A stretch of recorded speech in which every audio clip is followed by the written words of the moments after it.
The Mexican locals are really actually doing a better job than I would say the U.S. government right now, and just providing resources for these folks and treating to these. We have multiple illnesses. There are pregnant women living under that bridge. It was just 3 days ago we had a pregnant Haitian migrant woman give birth, and she actually tested positive for COVID as well. So they're actually, like I said, really just surviving off the Mexican locals and Ciudad Acuna right now.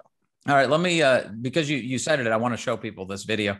This is you walking behind a Haitian migrant who is bringing supplies across the Rio Grande, and you're explaining this as you walk right behind him inside the Rio Grande. Take a look.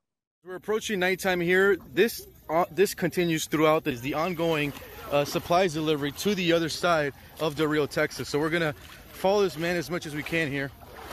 But this is what the Haitians do. So they'll use this rope here.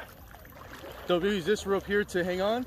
And what they'll do is they'll put the supplies on top of their head and they'll walk over holding on to this rope. And this goes on throughout the day and night. So they go back and forth delivering the products to each other. And it's never seen before covering the border. Something like this where between Mexico and Del Rio, Texas, bringing supplies to the other side.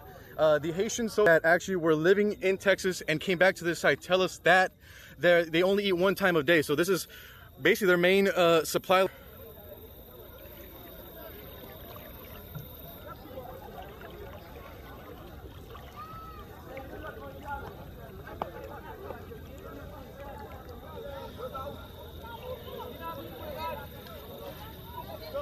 And they go back and forth. The water's kind of coming up here closer to higher up on my chest here. And this is where you can see he's grabbing the rope down there to kind of guide him, and he's going to have some helpers on the other side as well. Jorge, how dangerous are the conditions as you're walking across the Rio Grande? What's the current like? And like that rope, having a rope there is very suggestive of the fact that this is a perilous thing to do. Yeah. So yesterday when I was there, the current wasn't too bad.